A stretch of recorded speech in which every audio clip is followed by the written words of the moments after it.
Y es la Junta Patriótica, a través de sus diferentes frentes, quien coordina las acciones entre los civiles y los militares. De días del mes de enero de 1958 se incorpora a la Junta el representante del Partido Social Cristiano Copey, Enrique Aristigueta Granco, mientras que por Acción Democrática el nuevo representante es Silvestre Ortiz Bucarán. De esta forma, la Junta Patriótica queda definitivamente presidida por Fabricio Ojeda, Guillermo García Ponce, Enrique Aristigueta Granco y Silvestre Ortiz Bucarán. Ahora hablan los protagonistas. Ellos cuentan nuestra historia.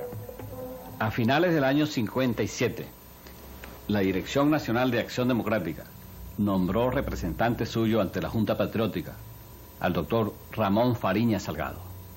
Pero se produce el alzamiento del 1 de enero sin que Fariña Salgado se haya incorporado a la Junta Patriótica, y por eso, en una nueva decisión del CEN, se me nombra su representante ante dicha Junta Patriótica, y de allí es que viene mi incorporación a dicha Junta en sustitución de Moisés Gamero. Y se toma esta decisión en virtud de que se ve desatar la crisis en su parte final, y atendiendo al hecho de que yo era secretario nacional de organización y coordinador de las actividades militares que se cumplían durante la dictadura en la lucha por la liberación. Para el año de 1956, Monseñor Rafael Arias Blanco, para esa fecha obispo de Caracas, me nombró subdirector del Diario Católico de la Religión, para ayudar la gran labor que realizaba ahí Monseñor Jesús María Pellín, el Diario Católico de la Religión. Al siguiente año, por la ausencia de Monseñor Pellín, quien estaba quebrantado de salud, el mismo señor arzobispo me nombra director encargado del citado diario. Era el presidente de la República de Venezuela, el general Marcos Pérez Jiménez. En mi función de periodista me fui dando cuenta de la situación del país, la prensa amordazada, las cárceles saturadas de presos políticos, en el exilio compatriotas. Por otra parte, estaba funcionando en esa época el diario El Heraldo. Aparecían ahí periódicamente unos editoriales con la firma RH, donde hacía el panegírico del régimen dictatorial de Pérez Jiménez. Y entonces se me ocurrió a mí refutar esos editoriales. Y comencé yo también a escribir en la religión. Advertir que el hecho de que Monseñor Arias Blanco permitiera mis editoriales significaba que él estaba de acuerdo, si no en forma explícita, por lo menos en forma implícita, puesto que yo como sacerdote estoy en la obligación de obedecer a mis superiores. En este sentido también debo advertir que si Monseñor Arias me hubiera prohibido escribir, tenía que obedecerle en el momento, porque tengo voto de obediencia a mis superiores jerárquicos, en este caso al señor arzobispo de Caracas. La situación iba caldeándose. Los gremios se unían en contra del régimen, los médicos por un lado, los abogados, ingenieros, periodistas por supuesto, muchos sacerdotes del interior y de la capital de la República unidos, y un fenómeno muy curioso, digno de estudiarse. Nos unimos sin darnos cuenta, sin ponernos de acuerdo previamente. De manera que lo que pensaba un sacerdote aquí, lo pensaba otro allá en el San Cristóbal y otro en Maracaibo. Por ejemplo, el actual obispo de Cumaná, Monseñor Parra León, tenía unos tremendos editoriales también en la columna de Maracaibo, el Diario Católico de Maracaibo, del cual él era director en esa época. Y también el Diario Católico de San Cristóbal, y el Vigilante de Mérida. Y así fuimos formando como una cadena de prensa contra el régimen. Pero eso sí quiero advertirle, y es conveniente decirlo, siempre en un tono de altura, de mucha prudencia, con energía, con firmeza, sin miedo, pero con mucha prudencia, mucha delicadeza y mucho espíritu sacerdotal. Mi participación en los sucesos que culminaron con el derrocamiento de la dictadura del 23 de enero de 1958 comenzó por el hecho de que yo era profesor universitario en esa época, tanto en la Universidad Central como en la Universidad Católica. Y en ambos centros de estudio existía, como es natural, y era general ya en todo el país, un clima de preocupación, de deseos de hacer algo para darle a Venezuela un gobierno democrático. De allí pues que tanto en septiembre y en octubre del año 57 se redactaron los primeros manifiestos en contra de la dictadura. Manifiestos tanto en la Universidad Central como en la Universidad Católica, que fueron publicados dentro naturalmente de las limitaciones que el país ofrecía en ese momento para divulgar estas expresiones de protesta. Esto ya fue un comienzo, por lo menos en el sector universitario, de rebelión abierta ya. Recuerdo, como algo anecdótico, que los profesores nos reuníamos en el campanario de la iglesia de Santa Teresa, cuyo párroco nos los puso a la disposición para ya entrar, podríamos decir, en actividades conspirativas. Hasta allí, como se puede observar, mi participación era netamente universitaria, por los nexos de que ya he hablado. De allí en adelante, habiéndose extendido, como dije ya, el clima de oposición, quise hacer uso también de mis actividades como empresario, como industrial, porque no fueron solo los opositores, los políticos, el clero, sino que también la empresa privada, a través de connotados representantes, tuvo una actuación verdaderamente de importancia en toda esta actividad. Casualmente, hice contacto con el doctor Oscar Centeno, con el teniente José Luis Fernández, y estuve de acuerdo ya en formar junto con ellos un movimiento que dimos en llamar cívico-militar, a fin de ir agrupando cada vez más fuerzas de todos los sectores y lograr era pues naturalmente el derrocamiento de la dictadura.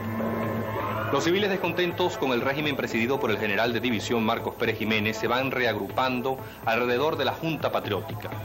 Los militares, por su parte, tienen diferentes focos conspirativos. Existen focos en el Ejército, en la Marina, en la Aviación, en la Guardia Nacional. Por ejemplo, en la escuela militar, los oficiales descontentos están liderizados por el teniente coronel Carlos Arenas Vegas y por el mayor Moncada Vidal. Hoy pertenece a la Escuela de Formación de Oficiales de las Fuerzas Armadas de Cooperación. Aquí se realizaron entrevistas sumamente importantes para la caída del general Marcos Pérez Jiménez. Aquí también, sobre esta misma mesa, se formó en la madrugada del 23 de enero de 1958 la Junta de Gobierno que presidiría el país a raíz de la salida del general Marcos Pérez Jiménez. Sin embargo, los diferentes focos no están unidos entre sí, gracias al trabajo del Comité Cívico-Militar. Y, por ejemplo, en el caso de la Guardia Nacional, no se integrará a este comité sino hasta última hora. 1 de enero, en la Guardia Nacional estábamos comprometidos 3 oficiales. Yo, originalmente, que había tomado contacto anteriormente con el coronel Hugo Trejo, y posteriormente hablé con un oficial de mi misma jerarquía, el Calcaño, y con el teniente coronel Alfonso Linares Vega. El 1 de enero nos sorprende a todos en la Guardia Nacional ese movimiento de aviones que hubo en la mañana, y después sé, cuando yo voy a la Guardia a tomar contacto, que el coronel Hugo Trejo, que se ha trasladado al cuartel Urdaneta, sí, de Catia, que se alza con el blindado, que en la misma tarde lo hace preso, y en ese momento para nosotros se acabó el movimiento porque no teníamos ningún contacto con nadie, porque el líder que teníamos nato ya estaba preso. Una vez que se aborta el movimiento por parte del gobierno, hay un cambio. El presidente Pérez Jiménez se reserva la cartera de la defensa, cosa que nos disgustó a todos, pues, que lo consideramos que no era correcto este cambio de gabinete, donde él, a la vez de presidente, fuera el ministro de la Defensa. En la mañana del 13, después del movimiento de la Marina, que había sido el 10, el 11 por allí, el 13 en la mañana teníamos una reunión de oficiales en la comandancia de la Guardia Nacional. Recibo una llamada telefónica del propio presidente, en donde me dice con estas palabras: oiga bien lo que le voy a preguntar y piense muy bien su respuesta, porque de su respuesta, su futuro y el futuro de su familia. Cuento con usted para que se encargue de la comandancia general de la Guardia Nacional. Y yo le respondí, mi general, yo no le puedo responder en este momento porque tenemos una reunión de oficiales. Entonces él me respondió indignado, me dijo, aténgase a las consecuencias. Con los oficiales y le manifesté más o menos el resultado de la conversación que había tenido con el presidente y opté por tomar contacto con otra fuerza para comprometer a otros porque ya estábamos dispuestos a que la cosa se realizara pronto porque estábamos muy detenidos.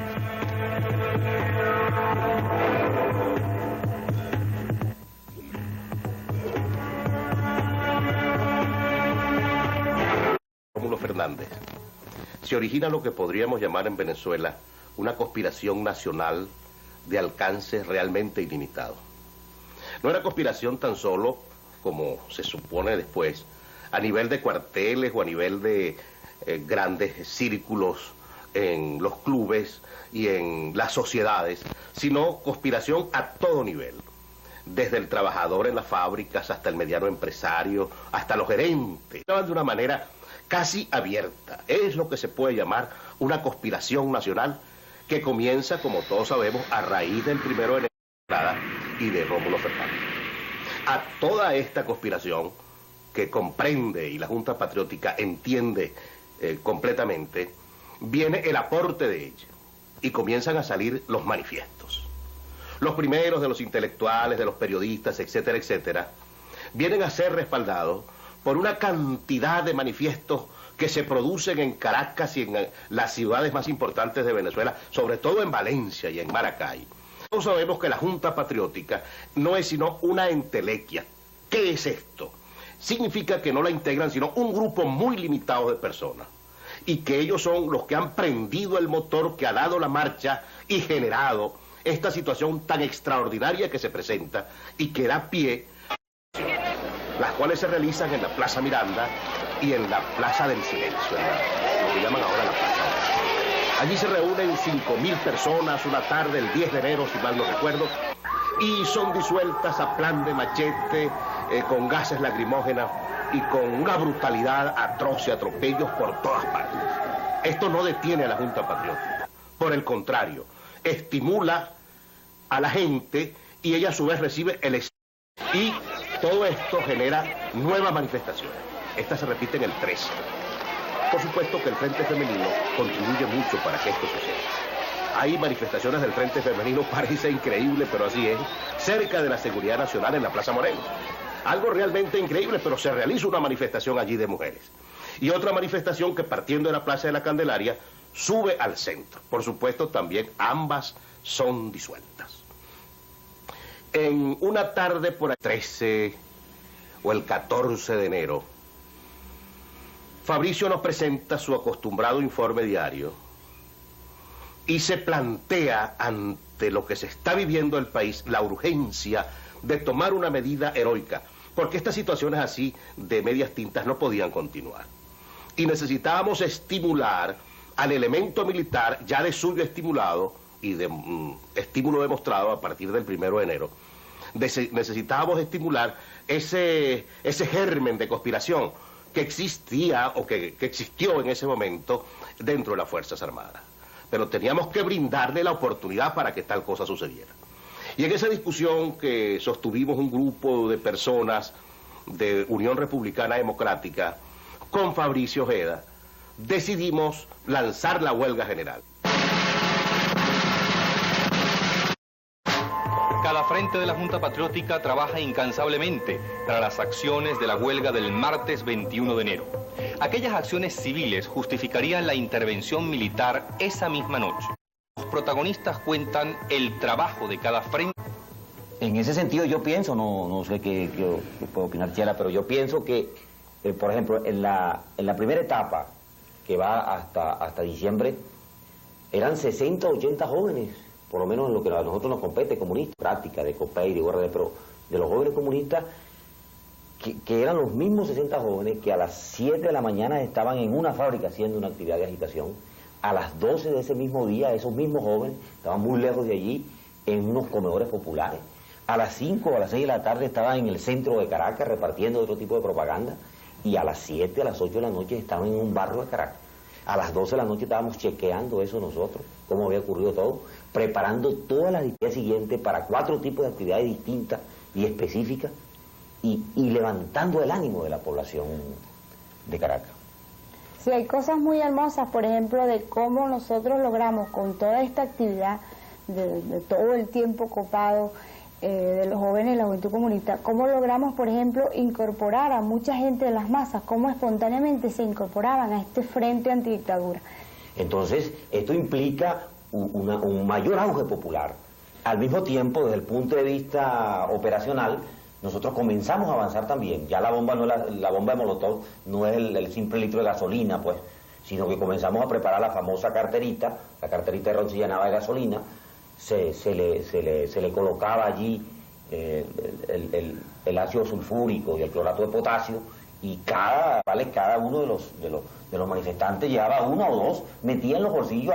Recuerdo muy bien en San Juan una famosa manifestación, no recuerdo la fecha, 13 o 14 de enero, donde varias patrullas que venían frente a nosotros al unísono lanzamos más de 50 o 60 bombas de estas que le rompieron la cara a los policías y la policía salió huyendo. Entonces, por primera vez además el pueblo veía que los manifestantes podían derrotar a la policía, y eso traía mucho más interés, etcétera, etcétera. De manera que al día siguiente, cuando nosotros íbamos a otra actividad, uno estaba dirigiendo la actividad y llegaba un joven y mira, tenemos 12 más en tal sitio dispuestos. Y en la otra esquina se encontraba otro. Mira, nosotros somos del frente tal, que queremos incorporarnos. Bueno, tal día en tal sitio tal. Mira, que nosotros somos tal. Y entonces éramos 100, 150 el 9 de enero, pero en la medida que pasaba el 10, el 11, el 12 de enero íbamos aumentando en más, y cuando afuera llegamos a 500, de una manera que veíamos claramente que sí podíamos llamar a una huelga general. Dirigentes, entre los cuales estaba Eleazar Díaz Rangel, que prestó muy buena colaboración en representación de la prensa.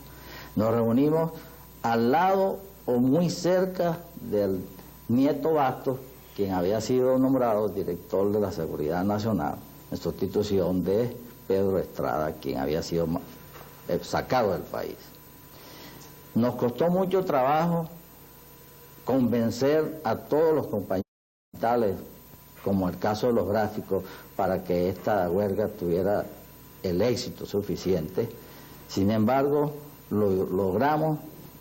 Creo que unos 3 días nos duró la reunión con todos los riesgos que teníamos, y de allí salió la culminación de acciones previas que empezaron mucho antes del 23 de enero y culminaron con la huelga general del 23 de enero, en los cuales la prensa se sumó, y a última hora se sumaron también los bancos del país por circunstancias muy especiales.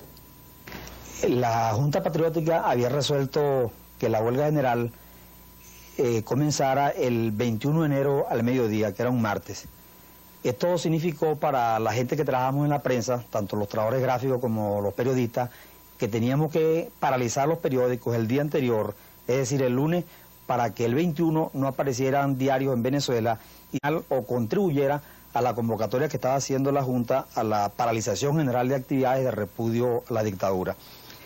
Nosotros nos reunimos el domingo 19 a las 2 de la tarde en la sede de la Federación de Trabajadores de la Industria Gráfica, que entonces quedaba entre Amadores y Cardones, en La Pastora. Esta reunión contó con la participación de representantes de los dirigentes gráficos, de representantes de los periodistas y de dirigentes sindicales del movimiento clandestino. Entre estos recuerdos estaban Américo Chacón, por Acción Democrática, Vicente Piñate, por URD, y Douglas Bravo, que fue en representación de Eloy Torres, que era el dirigente sindical del Partido Comunista. Entre los obreros gráficos estaba José Gil Gutiérrez, que era el presidente de la FETIC, y entre los periodistas, Fabricio Ojeda, que era redactor junto conmigo en el Diario Nacional, Andrés Miranda, del Condado, dirigente de los reporteros gráficos, y creo que Enrique Alvarenga. Entonces, esta fue una reunión bastante larga, ¿no? Porque entre los dirigentes gráficos, pero particularmente Gil Gutiérrez, que era el presidente de la FETIC, reservas por que la huelga comenzara con los trabajadores de la prensa, porque esa era la única organización sindical que en esa época existía en Venezuela de oposición. Fabricio Ojeda, la Junta Patriótica, interviene para manifestar, pues, que había contactos o algunas garantizaban que una vez que la huelga general comenzara, de sectores de la institución armada que garantizaban el derrocamiento de Pérez Jiménez. Entonces, esto que se produce alrededor de las 5 de la tarde cambia el giro de la reunión y Gil Gutiérrez refleja a que la huelga comenzara por la prensa. Entonces, ya cerca de las 6 de la tarde, porque era indispensable la unanimidad en una decisión de esta trascendencia, además que era una reunión semiclandestina, se aprueba por unanimidad llamar a la huelga para el día siguiente, que era el lunes, en la noche, que es el momento en que los periódicos comienzan a cerrar sus actividades. Trabajamos amplitud en la convocatoria, utilizamos diversos métodos, sobre todo de una manera disimulada para que no fuésemos descubiertas.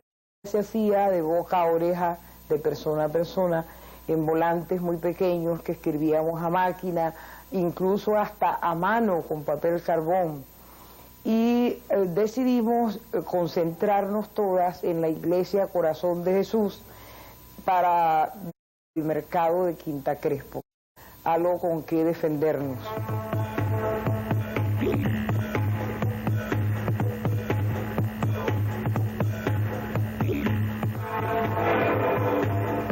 Ya para la segunda semana de enero de 1958, existe dentro del ejército diferentes grupos conspirativos.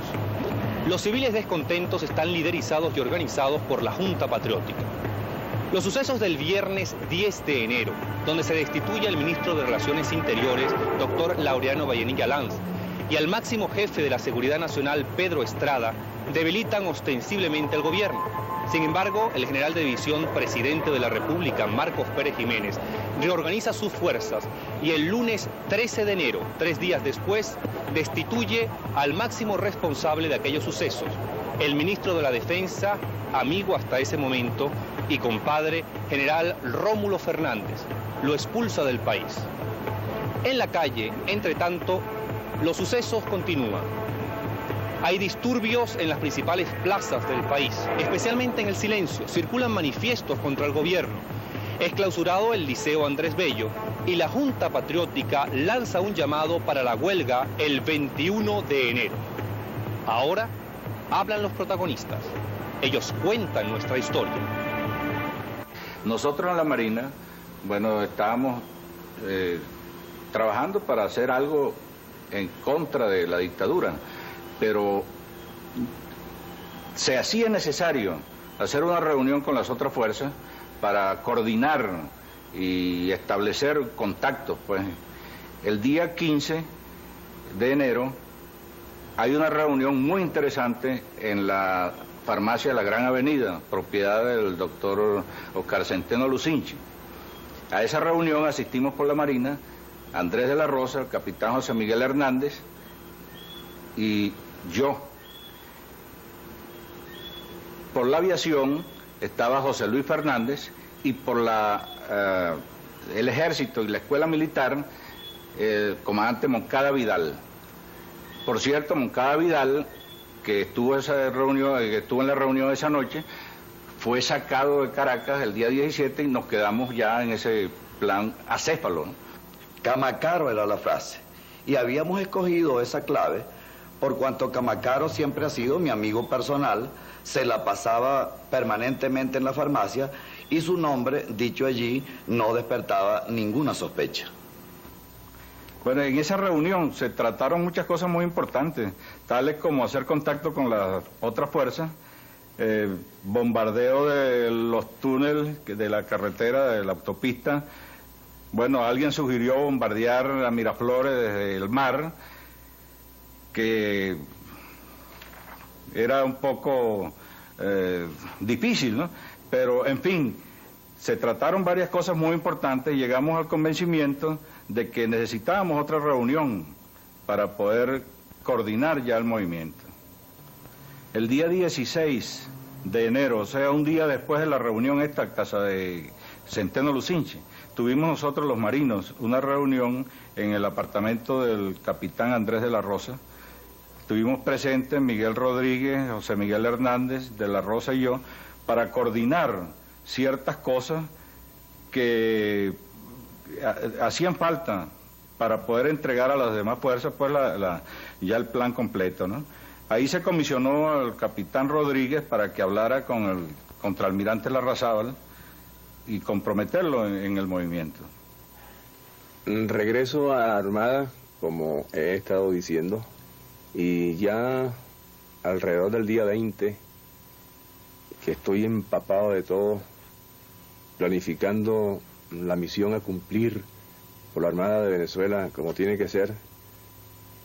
En esos momentos se me acercan tenientes de navío en esa época, José Vicente Azopardo y Andrés de la Rosa, a conversarme de un tema de gran importancia, de trascendencia notable, como era el de derrocar al gobierno. Yo creo que ahí hay una confusión en la fecha, ¿no? El contraalmirante en cierta oportunidad nos dijo que había sido el 20 que habíamos contactado, que lo habíamos contactado a él, pero yo tengo la fecha fija porque el 20 fue la reunión en el apartamento de Andrés de la Rosa, donde coordinamos todas las cosas y entre otras cosas la de hablar con Larrazábal al día siguiente, ¿no? Y por eso estoy yo seguro que fue el 21. Y escuché sus planteamientos y realmente esos jóvenes de la Armada estaban llenos de fervor patriótico. Para ellos la represión existente era fatal para este país. Sin duda ninguna que nosotros veíamos desde la Plaza del Silencio cómo desde edificios distintos de esa plaza caían gentes a la calle destrozados por las balas de la represión. Y en ese momento ellos me dicen que encabece ese movimiento de libertar a Venezuela en ese instante de esa dictadura. Lógicamente, ustedes saben muy bien que estas son cosas que llaman mucho a pensar, porque son situaciones difíciles en las cuales no solamente se está jugando el nombre de uno, sino la vida misma. Pero como nosotros en las Fuerzas Armadas, cuando somos cadetes, juramos defender la patria y sus instituciones hasta perder la vida, estas son cosas que los lleva a uno siempre en su destino. Por eso no lo pensé mucho y acepté desde ese instante encabezar ese movimiento. Por cierto que tuve que preguntarles desde cuándo estaban ellos en esta conspiración. Me informaron que tenían tiempo haciéndolo. Pregunté si habían civiles, me dijeron que habían civiles. Me hablaron de la Junta Patriótica, que nosotros sabíamos, pero así muy lejanamente, si había contacto con otras fuerzas. Pero realmente, por intermedio de ellos me informo de que casi todas las fuerzas están comprometidas en esa oportunidad, pero que esperaban al líder para llevar adelante el movimiento. El plan era que la Armada saliera primero como bastión de esa rebelión, de esa revolución, y el salir la Armada al mar, eso sería el toque de clarín que indicaría una nueva Venezuela.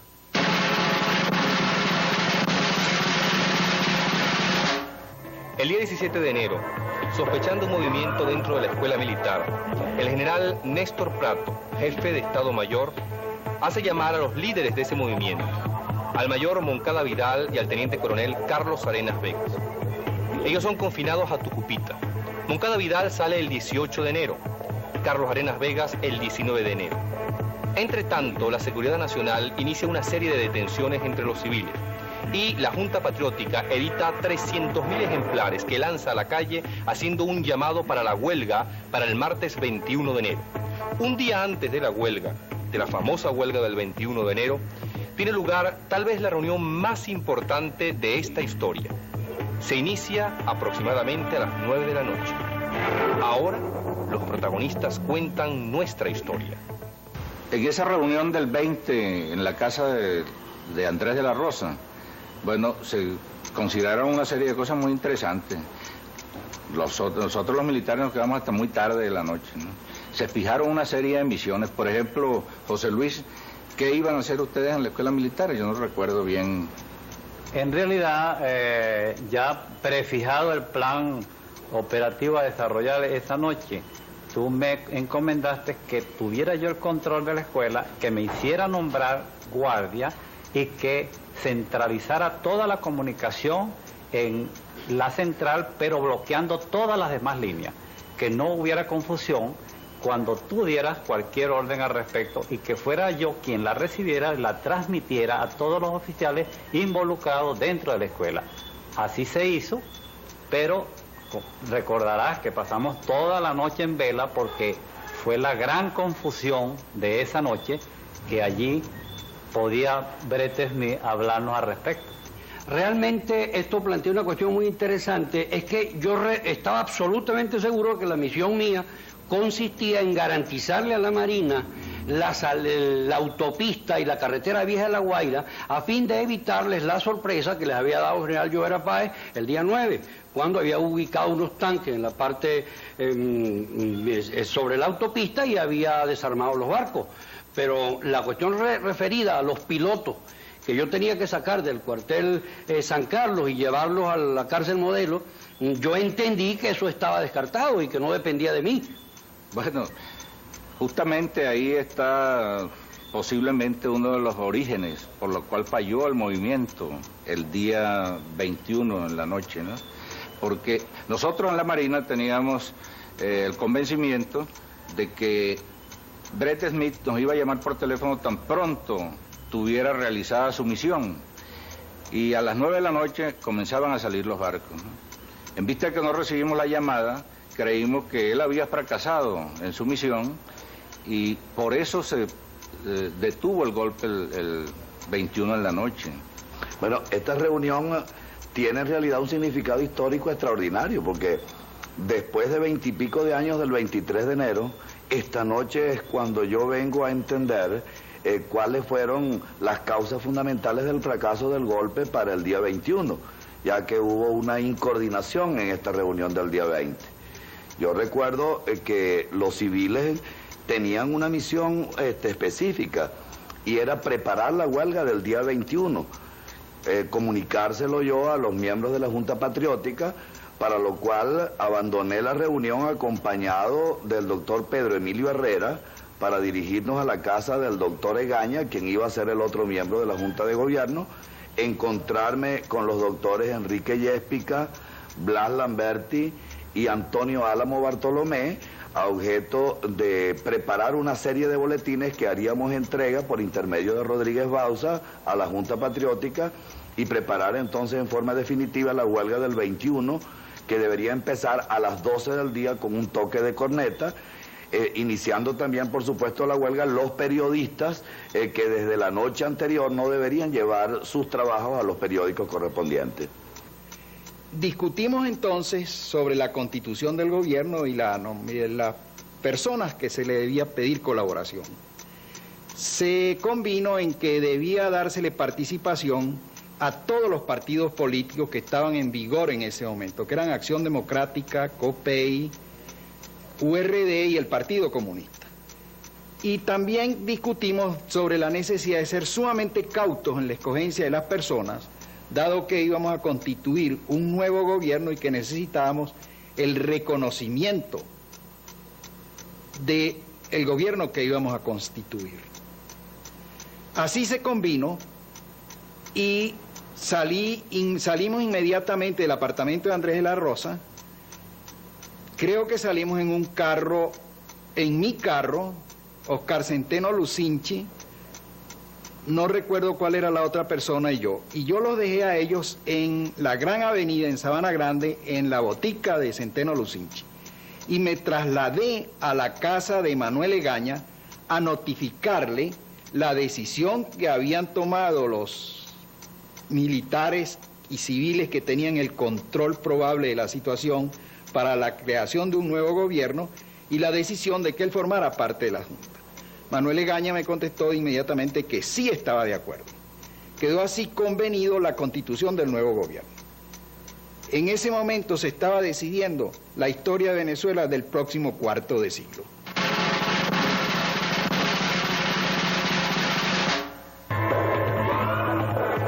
resuelto el domingo 19, el lunes nos movilizamos, en primer lugar a hablar con los periodistas y gráficos de los diarios de Caracas, pero igualmente con los editores y con los directores y empresarios de los periódicos, en el Nacional, los Otero, el Universal, los Núñez, con creo que Carlos Capriles, porque Miguel Ángel Capriles estaba preso, con Hernández Chapellín en La Religión, de manera de tener de alguna manera el apoyo del sector empresarial de la industria gráfica. La decisión era de que el lunes a las 8 o 9 de la noche se paralizaba todo el trabajo, se destruían el material original que habían escrito los reporteros, los redactores, e igualmente se destruía el trabajo que se había adelantado en los talleres. De manera que no hubiese ninguna posibilidad, ni con una intervención posterior de la policía, de la seguridad, de editar periódicos, aunque fuesen con pocas páginas. Nos reunimos los directores de periódico en la Casa del Periodista y se convino la huelga de prensa, que debía estallar el día 21 por la mañana. Los directores de periódico salimos con la consigna de dañar la rotativa, es decir, la maquinaria donde sale el periódico. A uno le quitaría una tuerca o una palanca. Yo me acuerdo que me llevé para mi casa y lo escondí bien escondido, el paquetico de agujas. Los periódicos en rotativa tenían aquí, están los paquetes en offset, tienen aquí unos huequitos donde se apoyan unas agujas para que la página doble. Y si esas agujas no están puestas, pues el periódico no sale bien, es un chorizo que no se puede leer. Yo me llevé también para mi casa a esconder el libro donde estaba la dirección de los obreros. Pero resulta lo siguiente, Yayo Vera Páez no era el ministro del Interior, era el doctor Pérez Viva, primo de Pérez Jiménez. Pérez Viva me llamó el día 20, o sea, la víspera de la huelga de prensa. A las 4 de la tarde me mandó a llamar a su despacho. Y me mostró, me dijo, mire padre, aquí hay una serie de volantes donde anuncia una huelga de prensa, una tremenda subversión contra el gobierno, a ver qué sabe usted de esto. Le dije, bueno, señor ministro, yo de la huelga de prensa no sé nada. Yo tuve que decir lo que es una mentira blanca, no tanto que soy sacerdote, porque yo no iba a traicionar a mis compañeros de periodismo. No los iba a entregar, no los iba a vender. Y el ministro cometió una gran pifia. Me dijo, voy a mandar enseguida la policía y la Guardia Nacional para que tomen los periódicos. No sea que los comunistas lleguen a las oficinas, a los talleres, e impidan que el periódico salga. Esa pifia el ministro me dio a mí una clave. Si la policía llega y la fuerza pública, entonces obligan a los obreros del turno de la noche, los obreros del turno de la tarde a no salir, porque los obreros del turno de la noche estaban ya avisados de que no debían ir a trabajar.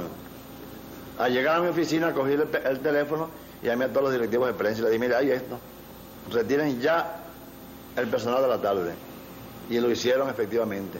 De manera que precipitamos nuestras acciones, le avisamos a los otros periódicos y a las 7:30 ya estaban los diarios vacíos de trabajadores de Reacción y Taller y destruidos todos los materiales que pudiesen hacer posible improvisar un periódico. Como a las 6:30 de la tarde estaba yo solo en la dirección de La Religión y llegó la policía, la Guardia Nacional y me dijeron, padre, ¿dónde están el personal de trabajo? Pues no, aquí no hay ninguno, todos se fueron. Y entonces no hay periódico mañana. Dije, bueno, mañana no hay periódico.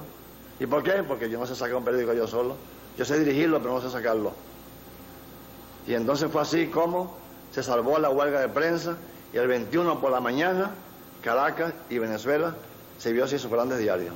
De manera que el 21 de enero, es decir, el día convocado o fijado por la Junta Patriótica para comenzar la huelga, no salió la prensa de Caracas. El Nacional, el Universal, La Esfera, Última Noticia, La Religión, no circularon ni en Caracas ni en todo el país. Esto fue una gran señal al país y particularmente a sus trabajadores y empleados de que había comenzado la huelga general y de que debía atender el llamado hecho para el martes 21 al mediodía.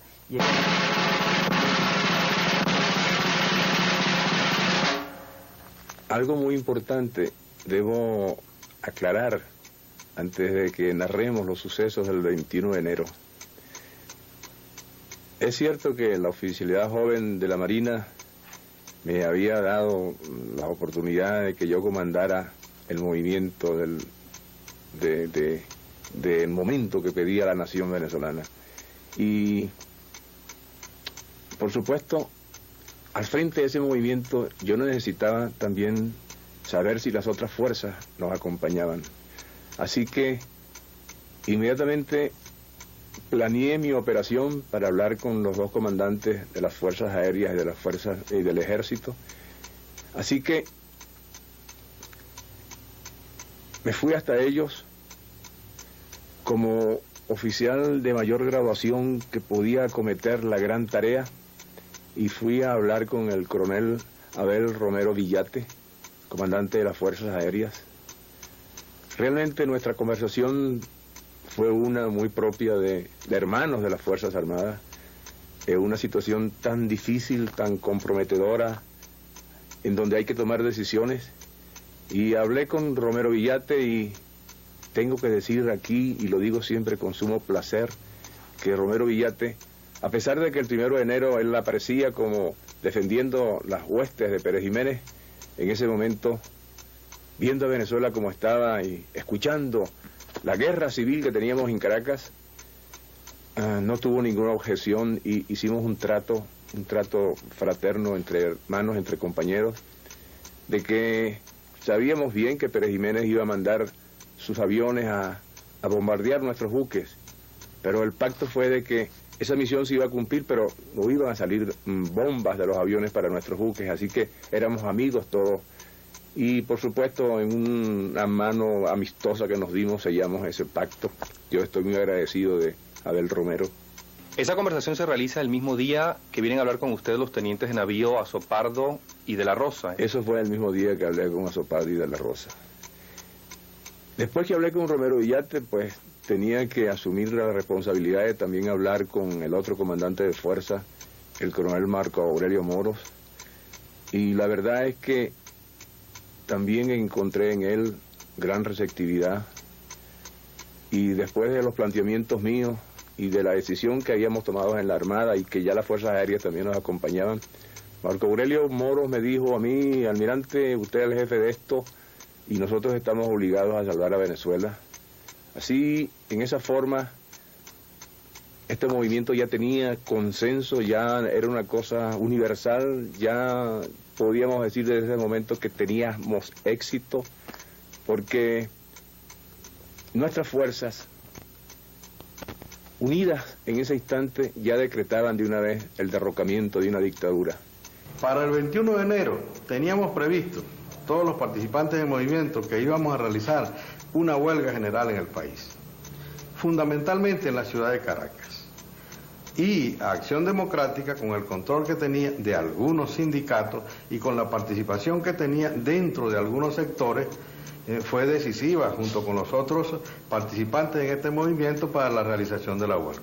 Yo concretamente tenía el de lograr el cierre de todos los comercios de Caracas, para lo cual me valí de una importante compañera, una gran trabajadora de la resistencia, que fue Gudrun Olbrich, un nombre alemán pero muy conocido por los dirigentes políticos venezolanos.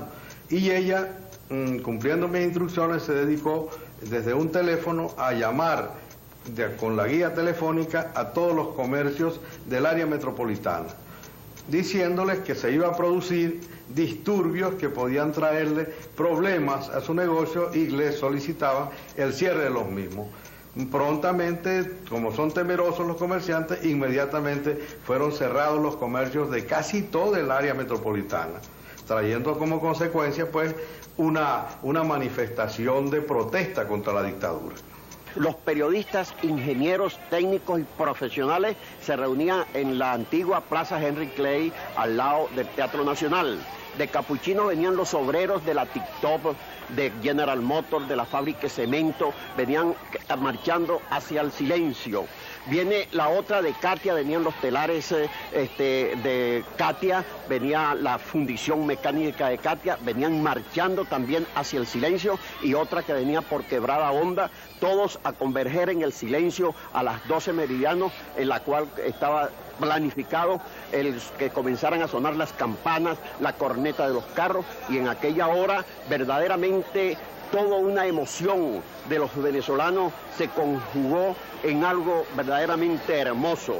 Una lucha de un pueblo que había estado acallado, despertó en aquel momento y la policía arremetió ferozmente contra nosotros y sin embargo nosotros dirigimos las manifestaciones. El 21 de enero entonces, a las 12 del día, recuerden, comienzan las campanadas de las iglesias, comienzan las bocinas de todos los carros y parecía un día de fiesta. Nosotros particularmente nos trasladamos a las zonas obreras porque para nosotros era particularmente importante que la clase obrera no trabajara ese día y las luchas en las zonas obreras, Antímano, Cortijo de los Urdes, de Caracas, etcétera, fueron luchas porque allí estaba concentrada la policía extraordinaria. La clase obrera no quiso trabajar, hubo combates allí, la policía intervenía, nosotros hacíamos mitines relámpagos y se desarrolló pues un movimiento realmente exitoso pues, en toda la ciudad. Pasamos por las avenidas después de las acciones de las 12 y nos encontramos con los sitios cerrados, la policía intentando abrir los sitios a la fuerza, la gente no queriéndolo abrir y en una oleada de entusiasmo general. Yo recuerdo que ese día nos fuimos a informar, porque la Junta Patriótica se encontraba en un apartamento muy cerca del Silencio, y teníamos que informarle cuáles eran los resultados en toda Caracas, después de obtener los informes de todos los grupos operacionales de trabajo, y los informes que nos habían llegado de todas partes, los informes eran realmente de que era éxito total de la huelga, que el pueblo de Caracas se había levantado contra Pérez Jiménez. Y el 21 de enero yo me encontraba en la esquina de Quinta Cresta, haciendo propaganda con toda la gente del Guarataro que había bajado con nosotros, porque eso realmente es importante. Nosotros tenemos tal prestigio por el trabajo que habíamos hecho en los barrios, que aquella gente del Guarataro, la gente de barrio, aquellos hombres, trabajadores, etcétera, trabajaban con nosotros una vez que nosotros les planteamos la necesidad de manifestar contra la dictadura. Nos encontrábamos allí y cuando comenzaron los carros a sonar las cornetas, entonces empezaron a manifestarse por aquí y por allá. La gente salió a la calle, pero de tal manera que a mí nunca se me olvidará ese momento. Si la gente salió a la calle toda así, pero con un ruido así que parecían abejas, muera la dictadura, fue una cosa horrible, aquel mar de gente llenando las calles de toda esa zona, que a mí esa noche pasé como 3 días sin dormir, con aquella imagen de la gente emocionada, incorporado el pueblo luchando contra la dictadura. Realmente esa escena jamás la voy a olvidar, aquel pueblo como aquella masa humana incorporada, así como ríos de gente manifestando contra la dictadura, contra el efervescencia, aquel clamor de muerte a la dictadura. Realmente nunca podré olvidar aquella escena maravillosa de ver aquel pueblo levantado contra la tiranía. Esa escena me vivieron en mí durante días, semanas, y pasaba noches sin dormir recordándome aquel ruido de la gente entusiasmada.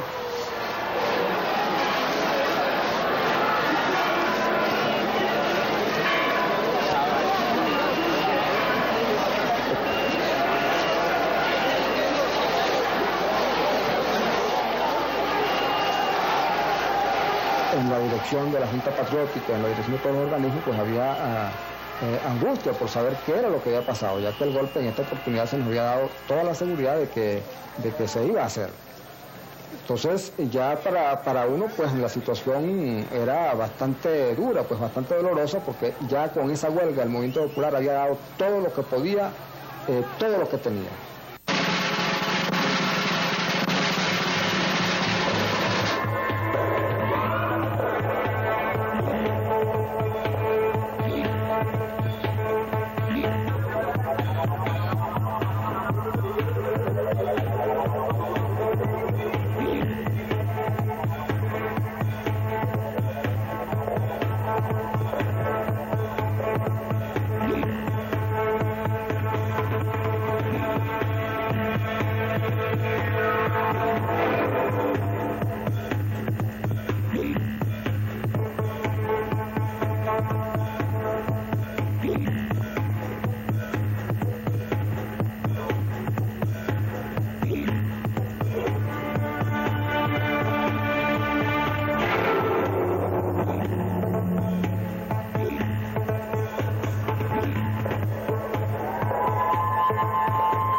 cierto es que el golpe militar había fallado. La coordinación militar no había resultado como lo habíamos previsto. El apoyo civil se había logrado. Faltaba desarrollar el plan y la acción militar. Sin embargo, el día 22 en la mañana, el desconcierto y la angustia se palpaba y se reflejaba en cada uno de los oficiales que estaban comprometidos. Si las fuerzas civiles de Venezuela estaban unidas, si el pueblo en la calle demostraba su fervor patriótico, si por todas partes se escuchaba el grito de libertad, si todos pedíamos la democracia, las Fuerzas Armadas no podían menospreciar eso y teníamos que ir también junto con el pueblo a defender a Venezuela.